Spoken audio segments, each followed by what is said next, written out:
Once again, now, yes, I apologize.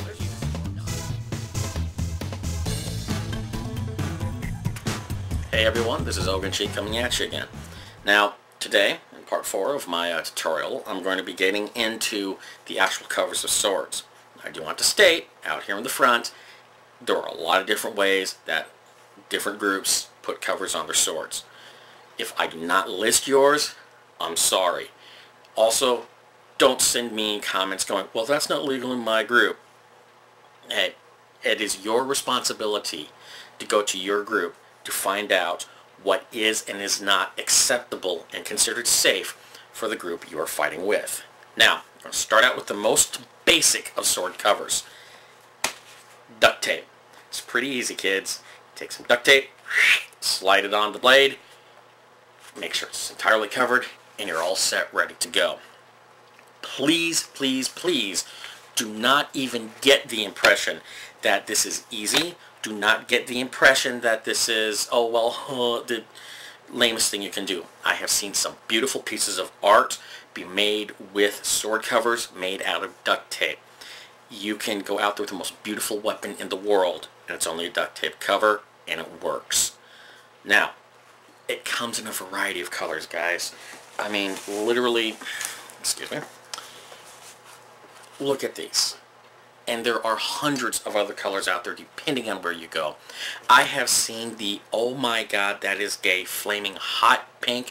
I have seen the, oh my god, that is so backwoods, backwater, redneck camouflage. I have seen the, I am not quite sure why that exists, glow-in-the-dark duct tape. There are hundreds of colors and varieties out there.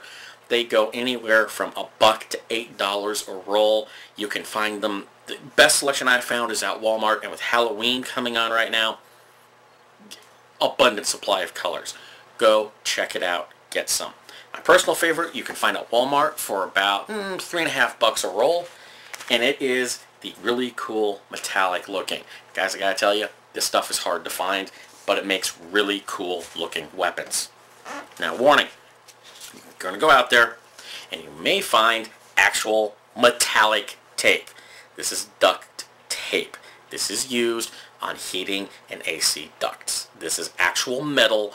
It is a pain to work with, and the first time that weapon impacts on anything, you're going to have wrinkles all over this, and it's going to ruin the effect of what could otherwise be a cool looking weapon. If you're going to use it at your own risk. Now, next cover I want to get into is fabric. Guys, at times you think you got to be manly and you want to avoid things like sewing. Learn to sew. Trust me on this. Learn. It will save your butt so many times. Now, for sword making, you can sew some really awesome sword covers with some real basic stitches. You can go to Walmart and buy a yard of fabric. You hit the $1 a yard section, you're going to have some of the best fabric you can find for making weapons. Variety of colors, variety of patterns. Now, if you can't sew, find somebody who can sew and bribe them appropriately to sew a weapon cover for you. If you are in a pinch, you can't sew, you can't find anybody to sew something for you, then you can resort to by far the last ditch effort I have ever used, but it works. Go to Walmart, go to a sporting goods store, go on in there and buy tube socks. You can get them for like $6 for a pack of 6. That will give you 12 sword covers right there. Take your weapon, slide it on, tape it at the bottom. 9 times out of 10, that's enough and you're ready to go. Moving on. The liquid or chemical coverings. There is rubber, there is plastic, there is latex. There are a bunch of things out there to coat your weapons with. Now, a lot of people think I can just go out there and get the spray rubberized coating, spray it on my blade, and I'm ready to go. No. First off, every spray can you find has a problem with it. You are not going to be able to get an even coating. So, my opinion is, don't put forth all this time, effort, and money on something that might work some of the time. You're not going to get a smooth spray, and your sword is going to look like it's suffering from cancer.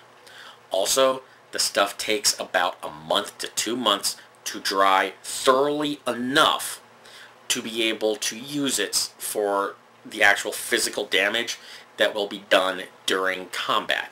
There's a lot of hitting going on, and it will rip the stuff apart unless it's dry. Now, you have rubberized coating stuff you can use. Grip Dip is one. I'll be getting into this in a bit. You have the plastic stuff you can use, Plasti Grip. You have liquid latex. I'm getting into all those in a second. All these are wonderful for coating, but you need to remember they will stick to everything except the foam. I have no idea why that is. I think it is whatever Karma or Fate out there messing with me. This means you need to prime your blade. There are two ways to do that, or at least the two I use. First is my old friend DAP. Again, brush it on, wait till it becomes aggressively tacky, then start applying your chemicals. Now, if you don't have DAP, you can always use Elmer's School Glue. Gang, you need to water this stuff down. I recommend a 1:1 ratio. Every 1 part glue, 1 part water. Mix it together nice and neat, brush it on the foam, and again, wait. You're looking for that aggressively tacky situation on the blade. Now, you cannot rush these next bits here. No matter if you're using Grip Dip, Plasti Grip, or even latex, you have to take your time at it. You have to do it in a dust-free area. You have to do it in a well-ventilated area. If a speck of dust gets on it, it's going to grow into a large bump. I'll explain that in a bit. If you do it in a confined area, you are going to get a head rush. You will probably pass out, and these fumes can kill you. Now that that is said, Grip Dip you can find at Home Depot or online. Plasti Grip you can generally find at Lowe's and online. Do remember, these are generally used for the handle grips on tools. They are meant to be strong. They are meant to be tough. Plasti Grip is very, very tough. Being hit with a weapon coated with that, you know it. You cannot rush this. You need to put on a thin coat.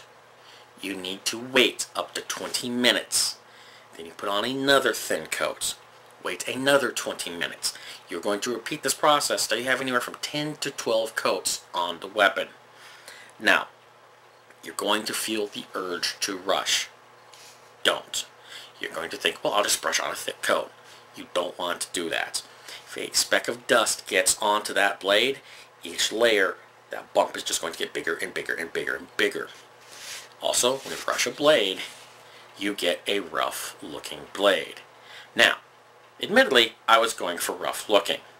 The gentleman who I was teaching to make decided to rush it in the back. And you can see where that is not exactly smooth.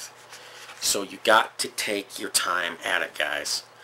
Now, I'm going to say this again. I try to say this in all my video tutorials, but the only way you are going to know what works and is legal for your group is to ask. Ask questions. Talk with other swordsmiths. Talk with other foamsmiths. Ask questions. Then get the stuff and practice. Get your hands dirty. Experiment. Try new things. See what works. See what doesn't work. All what I have done is just giving you the basic tools and examples of what can be done out there. So go out there, see what you can do. Now, for my next tutorial, I'm actually going to be making a sword from beginning to end. Normally when I do this, I do it over a period of days. I'm going to be doing it all in one shot here because somebody has requested me to make a sword for them. Will, you're going to see your sword made. Now, no, I'm not going to put on a 4-hour tape. It will be speeded up, I hope. Still, that's all I have for right now.